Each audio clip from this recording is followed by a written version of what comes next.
Okay, hello everyone to watching this client interview. You are with Noor here. I run the operations side of EasyGrow, and today I am joined by one of our clients called Alex, who has done really, really well with the program. And in this interview, we're just going to share pretty much his story and his success with us. So, Alex, good to have you here. We've already spoken just before the recording started. But yeah, if you can give like an intro to who you are, what your agency does, and all that good jazz. It'd be great for the people to have a better understanding of you and your business. Sure, yeah. Thanks, Nor. Yeah, so before I got into the online space, I had my own brick and mortar location where we printed custom t-shirts, custom hats. So if you look at Nor's hoodie, we can make hoodies like that.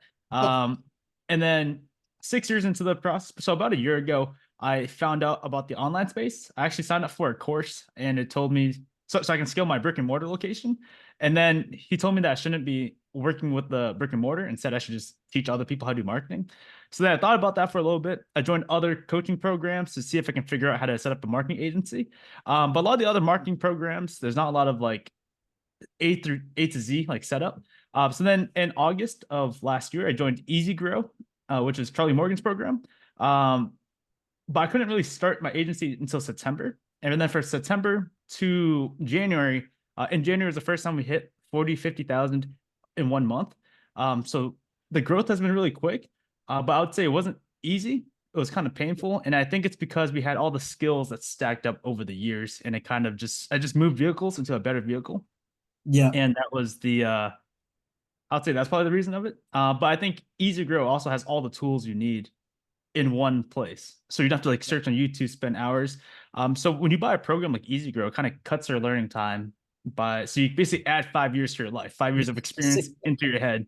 That's it. Uh, Everything's sort of under one umbrella. So yeah, fantastic. So you with regards to where you managed to get to, Alex, so it was from where you were before the program, you were at zero with the business, right?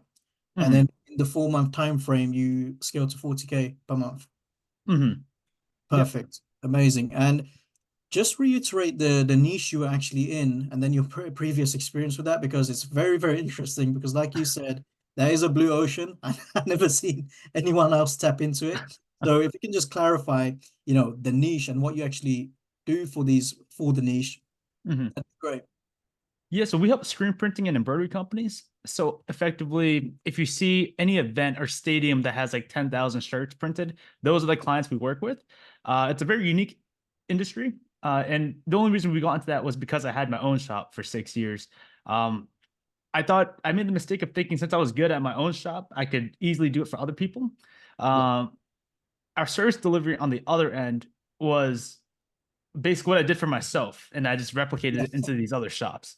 But it's a lot harder. It's a lot easier said than done. There's a lot of little nuances that I wasn't prepared for. Yeah. 100%. And you had that competitive advantage of sort of prior to entering this niche, sorry, you yourself was already a business owner in that niche, so you knew exactly what to say and what to do. And that sort of explains, one of the core reasons why you were able to grow so quickly. So from the program, Alex, just walk me through, your sort of experience from it, from, the start, as well as you were starting to grow. So from the very first day you entered the program, how did you sort of progress through things, and how did you sort of, slowly grow the business? Mhm. Yeah. So when I first joined the program, I was really excited to get started. There's a lot of information at once. Yeah. So you get kind of lost at first, but then I kind of took a step back and realized like what's my biggest bottleneck within my business right now? What's the biggest thing I can do right now? And for me, it was basically just setting up a first client acquisition system because I was confident that if I got on a sales call, I could probably close the deal because I knew the language. Yep. So since I had so many years within the niche, I can talk to them and talk about their equipment and go pretty deep. And I guess before we get into this too, I spent 6 years. My print shop actually had like higher revenue than my actual marketing agency, Yep. but the difference was it took me 6 years to get there, Yep. whereas for this it took me 4 months to get to a very similar number. Mhm. Um, so when I first got to EasyGrow, the first thing I did was learn how to build the outbound systems.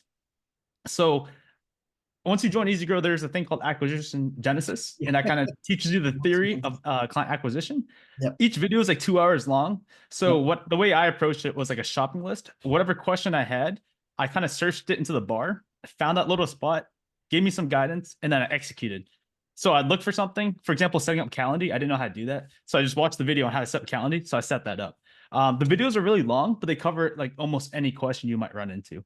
So the first thing I did was I set up the Calendly. I'm like, okay, this works. And then next I went down to the outbound systems because I knew how to write cold emails and set that up. Yep. But now I can confirm or deny whether or not I set it up correctly. So I made some small tweaks, and then you could also pick up different strategies from different programs. So I took some of their outbound strategies, adjusted it to my business because you can't just copy and paste a strategy and expect it to work. So when you do join these courses, you want to take the strategy and implement it into your own business. So it's kind of like they gave you the shoe, now you have to craft it and mold it so it fits your foot.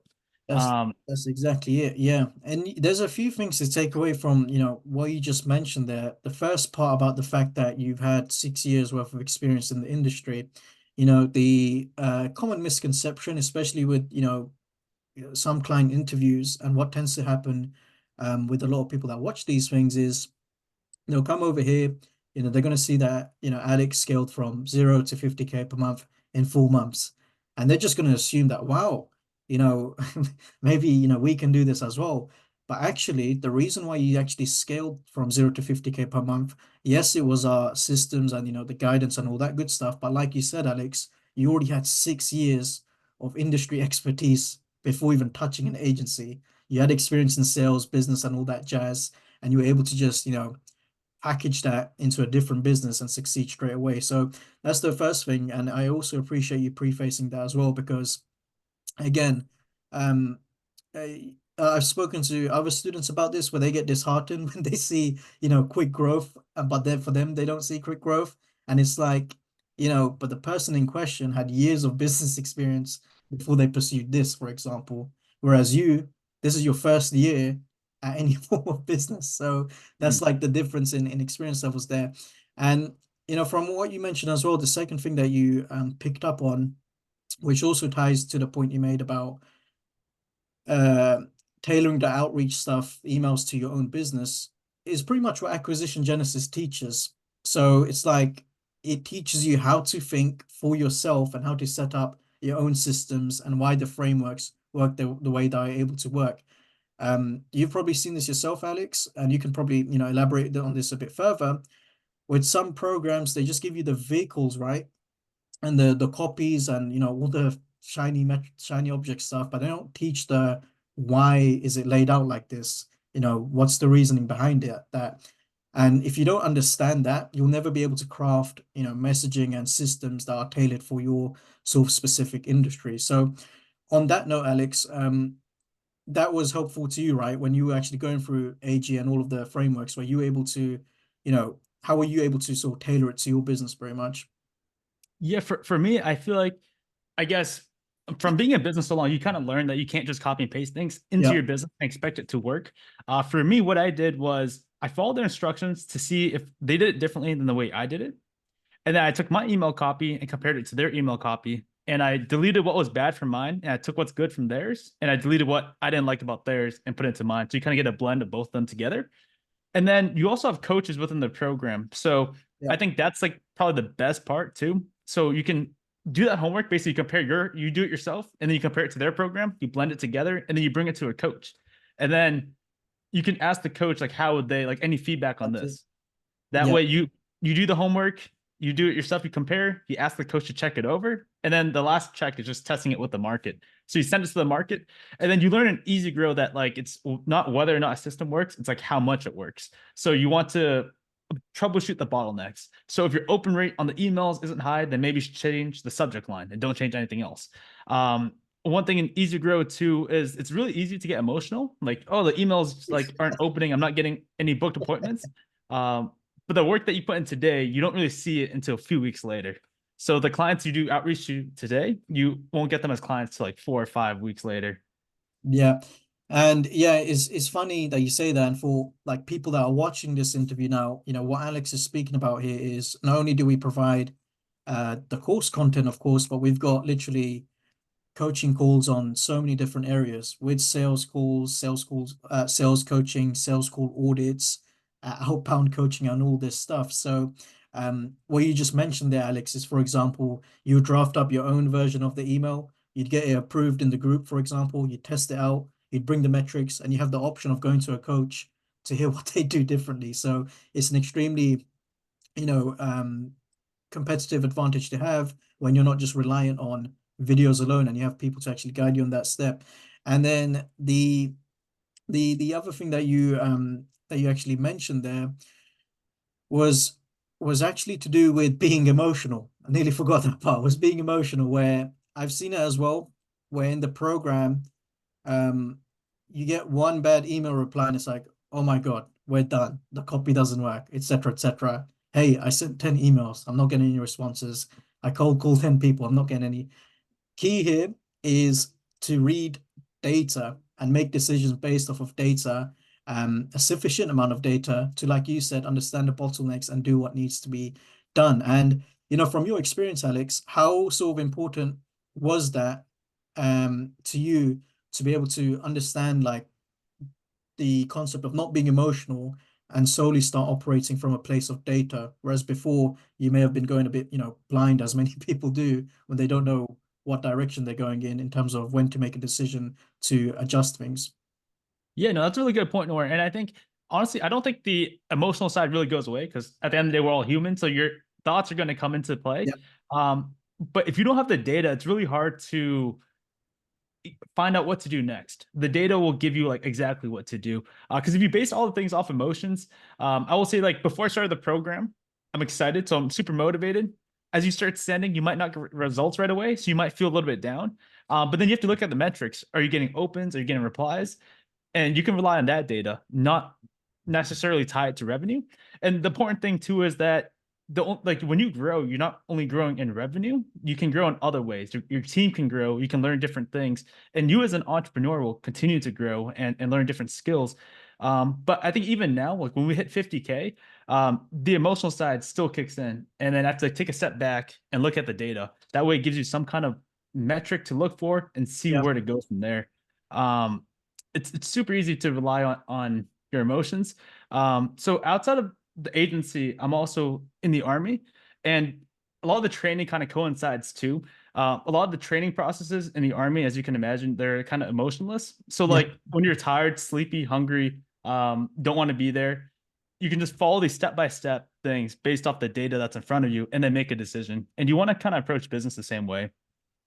Just read all the data. If you don't know what decision to make next, it's because you don't have enough data. So you look at the metrics, and if you're lost, programs like EasyGrow, you can just reach out to the coaches or post in the community and rely on other people for input. At the end of the day, when you reach out for input, you're just getting more data. So if you don't know what to do next, just get more data and then make a decision is the That's way I it. can approach it. It sounds it sounds so simplistic, and people watching this will probably think, "Is that it?" It's like, yeah, well, at the core of it, it's literally when we have data, we can understand where your bottlenecks are immediately. And you know this as well, Alex. With every outreach system we have, we've got metric tracking sheets, key KPIs that we want to look for, and key, different types of data that will help us understand what the problems are. And with some situations, if you're running outbound, any form of outreach, whether it's outbound or inbound, if you're running it blind without data, right, whether it's for yourself or for your clients, you're not going to be able to,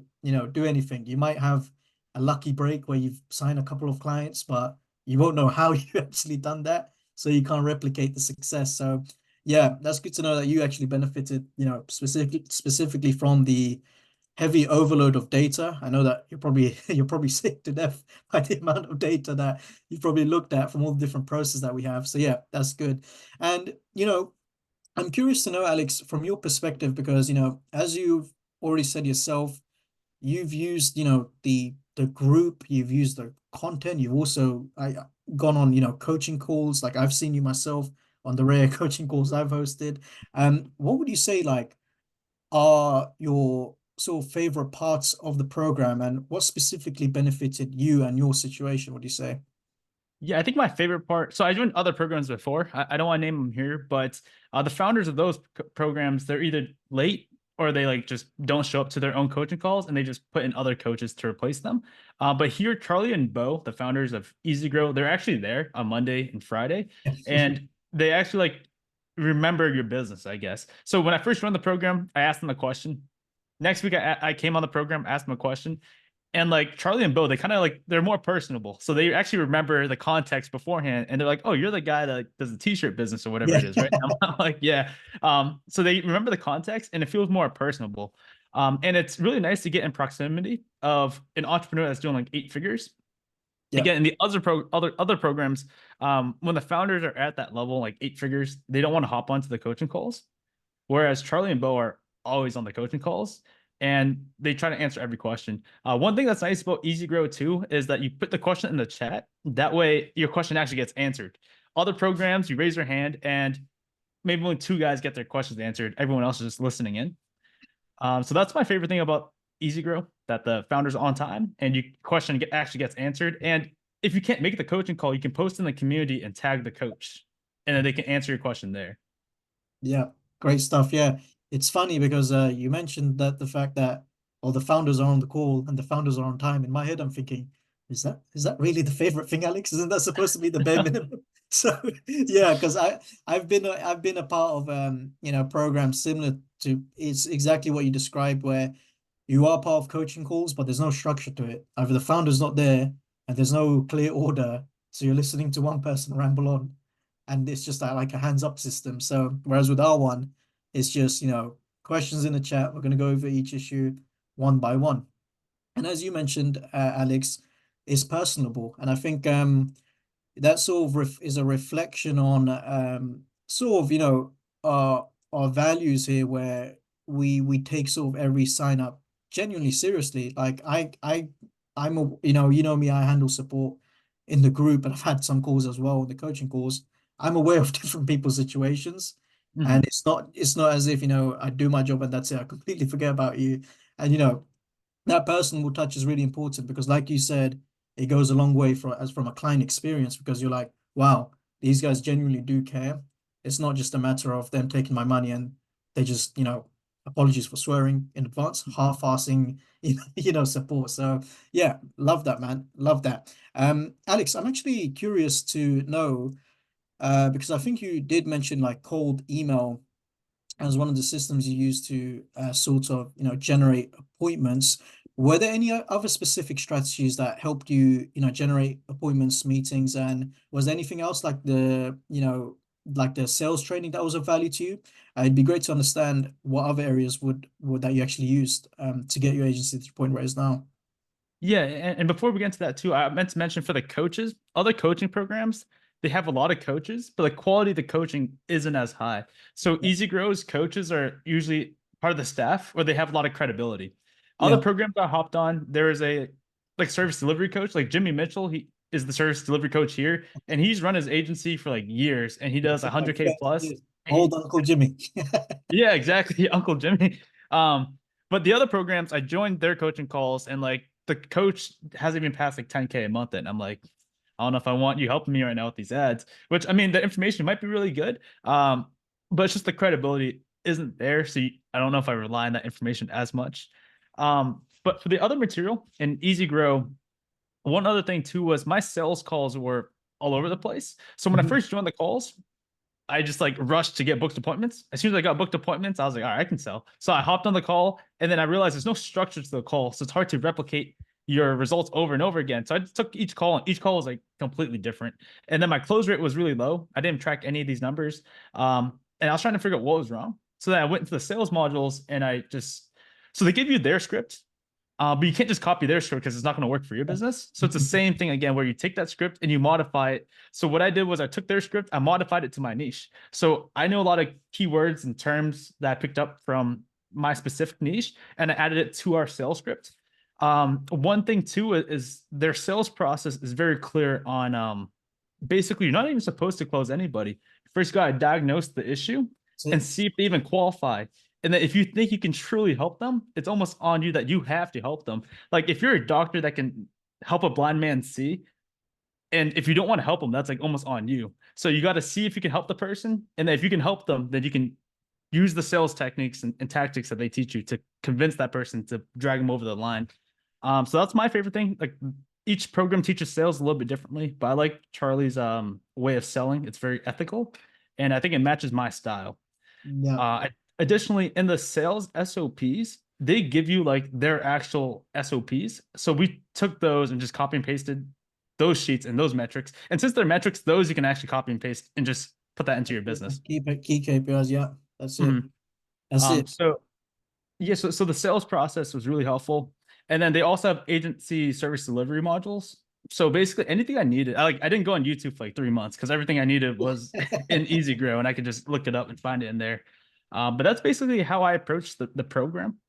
Yeah, love it. So it's like you just got value from different areas where it's like, all right, I'm gonna get some stuff from the email side of things, the copy and stuff like this. Boom, let's get that working.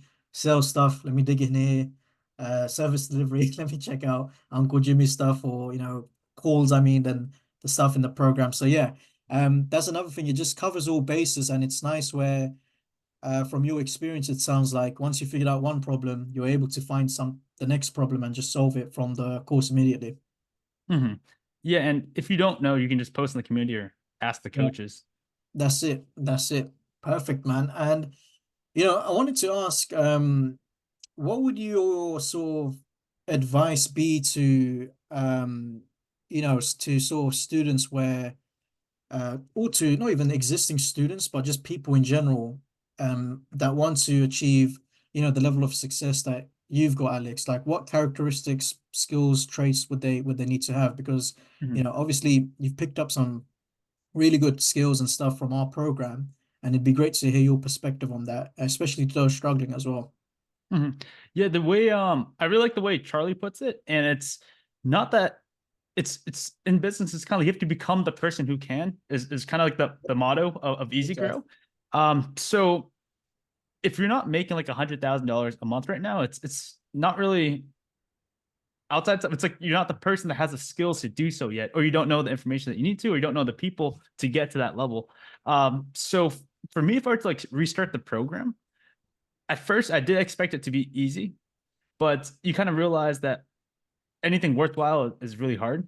Yep. So I would expect it to be really hard, and then I would rely on the inputs. So there's like 5 videos about systems. For when you're trying to do something, the output, the result itself is really hard to control, but you can control the inputs. So if you set up a list of things to do every day and you just do those things and you do that every single day, you'll start to pick up momentum and pick up Yep. results. And if you don't, you can just go into one of the coaching programs. But I think the biggest thing for me is becoming the person who is deserving of that, whatever revenue goals you might Yep. have, um, and just learning the skills that you need to basically generate the revenue. Because at the end of the day, you're solving problems for other business owners. That was one thing I didn't really understand too at first in terms of deliverability. Like, so for the niche I was in before, we printed t-shirts. So you gave us money, we gave you your logo on a t-shirt. That was very clear. For me, when I entered the marketing world, I'm like, what are we doing? So at first, I was like, okay, I'll get you clients. But you realize each little business has their own way to get clients. Not every business is the same.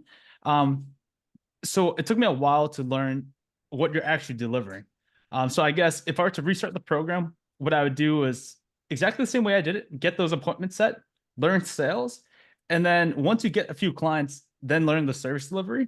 You don't want to spend too much time learning everything at once.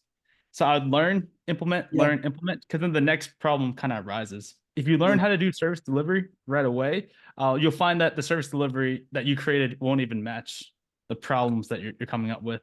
I'm not sure if that makes sense.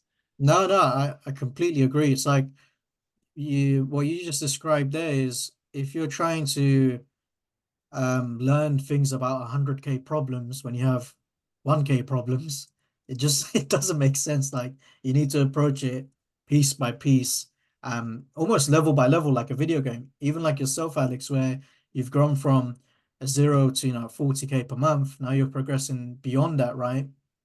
you know, it's just different levels and new problems. And if you were to learn everything at zero, you wouldn't be going anywhere. So yeah, Yeah, I will say the first like 10,000 is also the hardest. Like Yeah. Completely the hardest because you have like no other resources.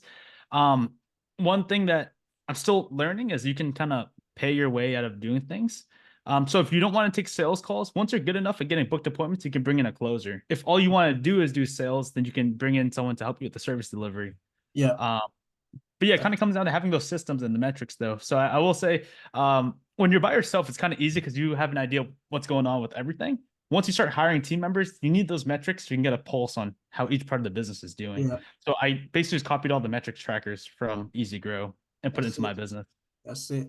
Perfect, man. So, where we've gone over like revenue wise for the business, Alex. How I'm curious as to know what the structure of your sort of company looks right now compared to how it was before. Mhm. Um, like what was do you have a team now? Do you have like, different people managing different people, different things? What does it look like? Yeah, so right now, when I first started, it was just myself, and I was in the process of running my print shop at the same time. I was saying like, honestly, it was in December when I finalized the sale and sold off all my equipment. It was not a fancy exit. I just liquidated my equipment. Honestly, at a loss. But I was just by myself, and then I first hired was a VA to kind of take off those tasks. There was a quote that I heard is that if you don't have an assistant, you are the assistant.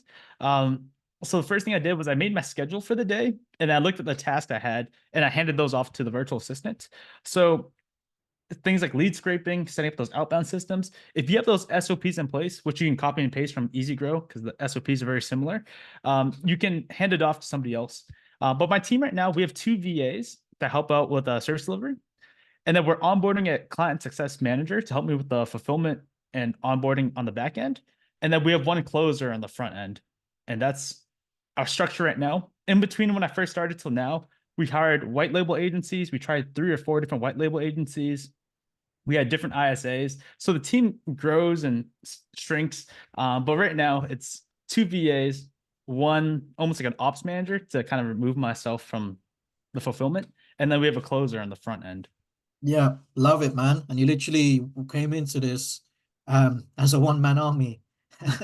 Literally Yeah, just pretty much. handling it yourself, and now you're in a position where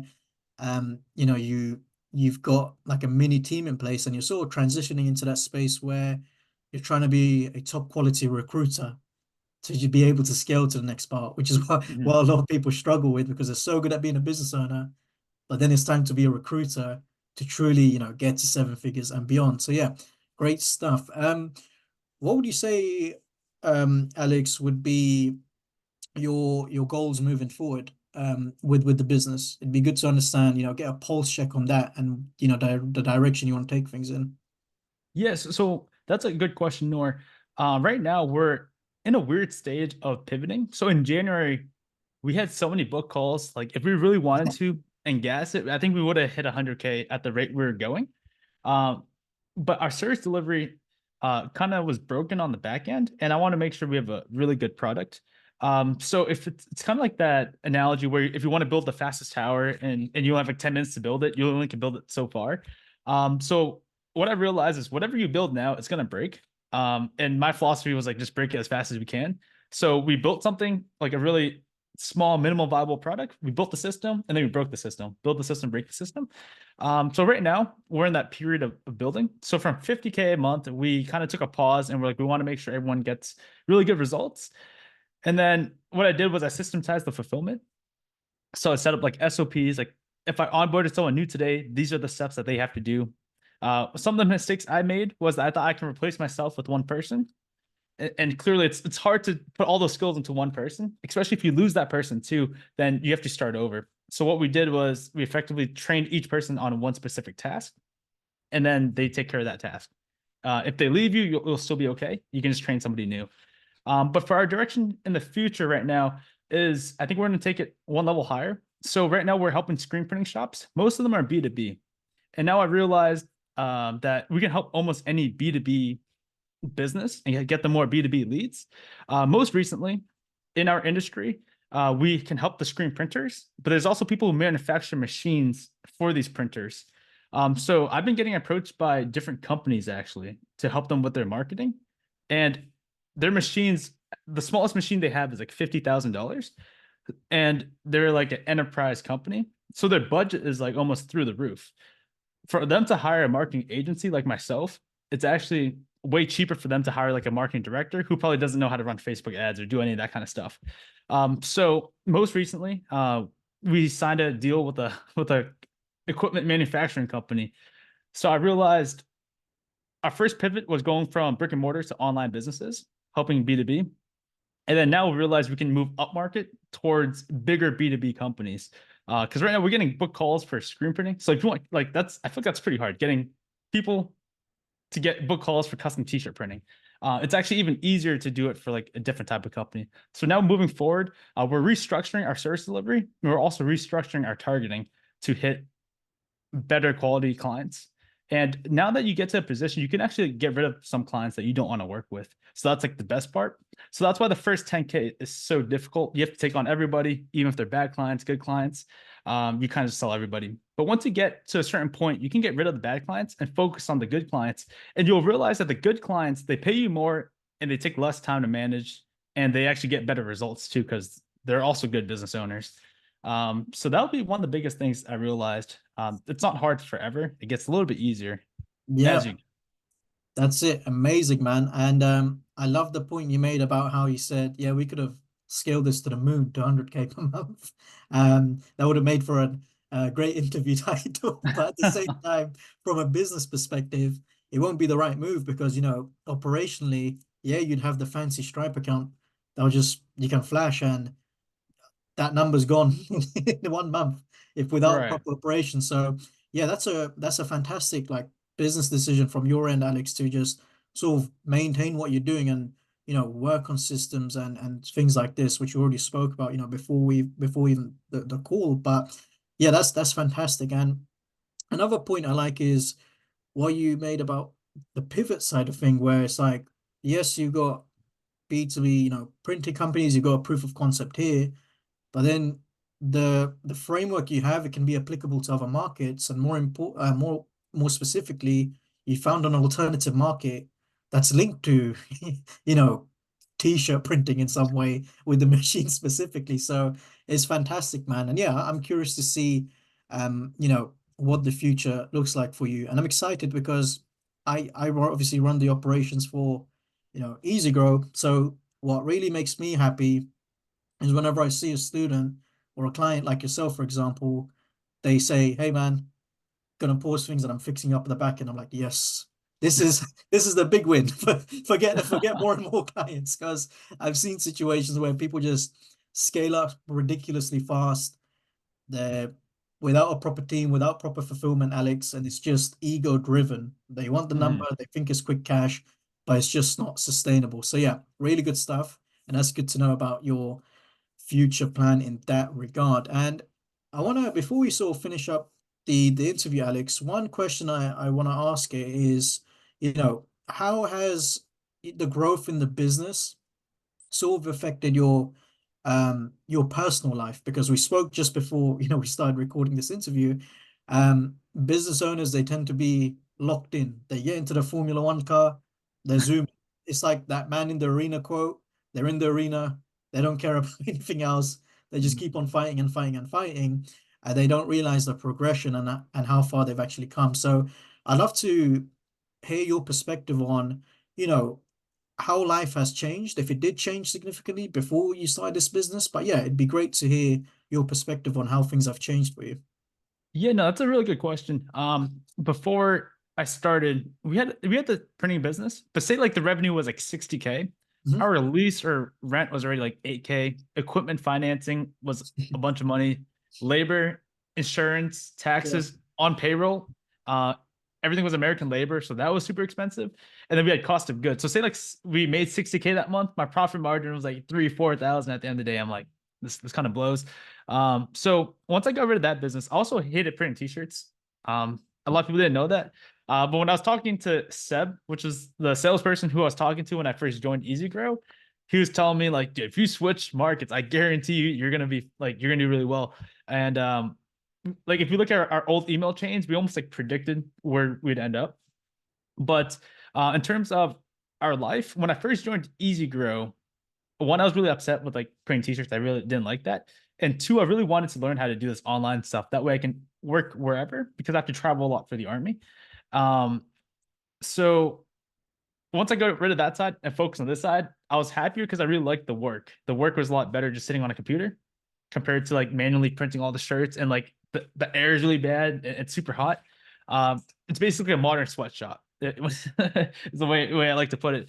But once we got rid of that stuff, when I first joined EasyGrow, I actually couldn't even walk because I had training in June and July, and I hurt my ankle, tore the ligaments in my ankle, so I got surgery. So from August until also pretty recently, I started walking again. I couldn't walk, so I just sat here at my computer and just worked on the business. The biggest thing I realized was like I was just working like ridiculous hours, like 15, 16 hours a day. I realized that you have to optimize your hours because at some point you do hit burnout. I was a big guy on like, you can't burn out. It's like impossible to burn out. But at a certain point, you'll hit like a brick wall and you can't really your production, your work capacity just gets so low that's not even worth it. That you're better off just taking a break, stepping back, and lowering the hours, but making sure those hours are really, really productive. So most recently, we actually cut back. I cut back on the amount of hours we were working, and I decided to sleep more. And in return, I've been getting way more work done in less time. Um, so that's really important. The second thing too is I do feel more confident now that if like worst case scenario happened, I feel like I have the skills to at least make a baseline minimum. So for example, if I sold everything off right now, I can probably find a closer position like somewhere else and just sell for a different company. And my minimum income for the month would probably be like at least 10,000. So for my life, I'm not really a big spender. But I guess the most recent thing I've done is I got like a new apartment, like a nicer apartment. Let's go, Um, man. it's like not a fancy like penthouse, but it's like a top floor of a building, and it's just by myself. And I can That's it. live out there, and I'll be all right. Other than that, life hasn't changed too much. Other than I guess the person I became, now I'm pretty confident again that if everything came like worse came to worse, I can just learn how. I know how to sell now, so I can just Yeah. sell for business. I love that, man. I love that. And you said you couldn't walk. I think we spoke about that, on email about your situation. And it's like maybe it was destiny for you to be at your laptop, man, in the meantime and grow the business. But no, jokes aside, like super happy, you're able to walk again. And you got the business running whilst you were still recovering. And yeah, it's amazing. Like, the apartment's a big win. You had the freedom to actually upgrade your apartment. I'm sure you could have gone an even nicer apartment, but I'm sure you're being, sensible, whereas some people just blow out all their money away.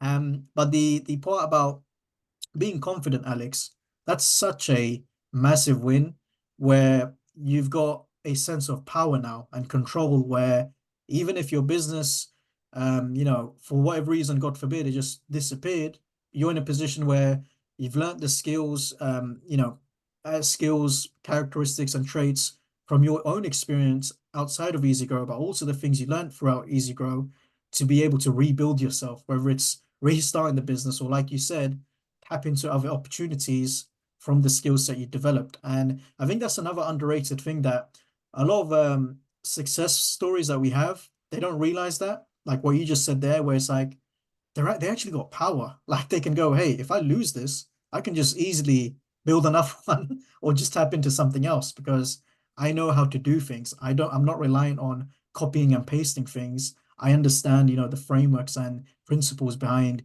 you know, the things that I actually do. So yeah, that's fantastic. And it's always great to hear, not just like the materialistic wins where obviously people get some money, they buy some nice things, they look after their family, which is amazing. But I love hearing the identity shift wins as well, where you're a much more confident person now. And that translates to, all areas of your life. And that just comes from having the sense of power. So yeah, good stuff, man. So final question for you, Alex. As you're aware, people are going to be watching this interview, probably existing students, but also people that aren't a customer of the program yet. And naturally, they just want to hear, other students' perspective on the program. What would you say to someone that is on the fence about, joining the program? Because I'm sure perhaps when were looking into the program itself, you may have had reservations, naturally, right? Or Mhm. questions. What would you say to that person out there that's watching this interview, that's, thinking about it and is on the fence as to whether this may or may not be a good fit for them? Yeah, no, that's a great question. I guess we'll start with like the worst things that I didn't like about EasyGrow. Um, I guess at first it's like there's so much information that's given to you at once that you almost feel lost. So if you aren't like willing to work, I guess, like some people expect when you buy the course, that's like the win, Yeah. and that they don't have to do anything. Like that's the sense of Yeah. accomplishment. So I wouldn't buy the course if you don't want to put in the work and expect fast cash. Um, I wouldn't want to buy it if you're not actually trying to solve someone's issues and you just want to sell. Yeah. One of the big things, especially from the coaches here, is that you actually want to deliver good results. I've joined other programs where all they preach is just sell, sell, sell. Like it doesn't really matter about the back end. So that's what I liked about EasyGrow. It was actually Charlie and Bo actually told me to pause client acquisition when I got to the point where I was at. So I think that's a big testimonial for the person they are. They're like, yeah, I mean, if you want client acquisition, I showed them the numbers and they said like your client acquisition really isn't the issue right now. Like you might as well just pause client acquisition. They said they probably never recommend that to anybody else. Um, but they told me to work on the product side. So that's why I paused client acquisition. But if you're looking to join a program where you want everything in one place, I think EasyGrow is the easiest place to do it. I will say that it's not done for you. Like you have to do the work yourself. Yeah. That's probably the biggest thing. But if you are willing to do the work and you are willing to learn and you're willing to try new things and really put in the volume, it's kind of like joining the gym. Like no matter what gym you join, if you Yeah. don't work out, you're not going to get the results. So that's the type of person you have to be if you want to join this program. But if you are willing to put in the work and you're willing, like you just want the step-by-step instructions on how to do everything, then I would do it. And if Yeah. you ever get lost, reach out to like Nor. I believe I've reached out to Nor a few times when I like there's just way too much information. I don't know where to go. Um, you can always post into the community. That's my favorite thing. But yes, if you're on the fence here and your only reservation is that you don't know if you'll get results, the guarantee is really powerful. Um, and there's just so much information on the back end. I will say I'm trying to think of the bad things in the program so that I can lay everything out, but it's really hard Yeah. to identify bad things. Again, the only bad thing I would say is that there's so much at once So almost that you much. kind of get lost. Yeah. and and it's not done for you. You have to do the work. Yeah, That's of very course. clear that you have to put in the work. But yeah, again, if you're willing to put in the work, I think EasyGrow is probably the best program Yeah. that I've been into. It just covers all bases. It gives you basically every issue that you might run into. And what I also really like about EasyGrow is that they continue to add more programs. Yep. I think that just kind of shows who they are too. Most recently, like Charlie posted saying, like, how can I make this better for you? And Yeah. other programs don't do that at all. Since I joined EasyGrow, there's been 2 or 3 new modules that came out. There's like probably double the number of coaching calls. So the program continues to grow. Yeah. Um, so yeah, I guess long story short, if you're willing to put in the work, just join EasyGrow and you'll grow pretty quick. As long as you're willing to do the work. If you're Yeah. not, if you're lazy, you don't want to do it, then I wouldn't Love it. recommend it. Yeah, I love the transparency, man. Even like the negative of how there's so much in there can be overwhelming naturally. But then, it's one of those ones where, like you mentioned, Alex, that's where the group support is. That's where the coaching calls are. Yes, you got to do it yourself. You got to go through the program yourself, but we like to call it a done with you solution because you got us. You got us in the group. You got us in coaching calls where you can speak to us directly. You've done it yourself, Alex, where, you can attest to this. You weren't just flying solo. Any questions you needed, it was covered. And yeah, to sort of rebuttal that to anyone watching who will be overwhelmed with information, I can say you probably will, but it's in a good way. And we still have this, Alex. It's funny that you mentioned where you get the odd student that goes, I don't know where to start. It's like, hey, let me know what your issues are, and then I could point you in the right direction. Because similar to you, Alex, you were just using the search bar and you just went bang, bang, bang, bang, bang, got it solved. So yeah. And then the other point you raised, to people willing to work, like you mentioned, perfect fit for the program. I'm we're all very blunt here. And I'm not just saying that from personal standpoint because I'm British and we know British people tend to be quite blunt and straightforward.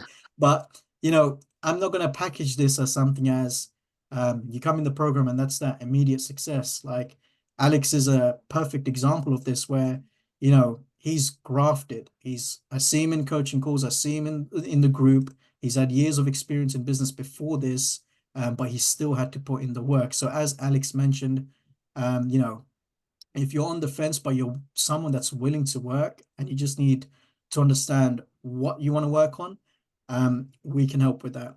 But like Alex also put it, if you're someone that doesn't want to put in the work, then there's probably other solutions better for you instead of this. But yeah, perfect, man. Really, really good to know that, Alex, and I'm sure you know the people watching this would appreciate that, especially those that are on the fence. But yeah, that's pretty much it for the interview. Everyone that's watching this, you know, if you are open to learning more about the program, feel free to just, you know, book a call and you can find out if you're a good fit for it. Alternatively, you know, you can check out the other interviews that we have on the website and just check out Charlie's YouTube channel as well, because that is where you'll get a bit of a taster of the type of, you know, value that we bring and what we actually teach. So yeah, that's pretty much it for the interview. Alex, thank you so much, man. And to everyone watching, I hope you enjoyed it. We'll catch you another time. Cheers. Bye.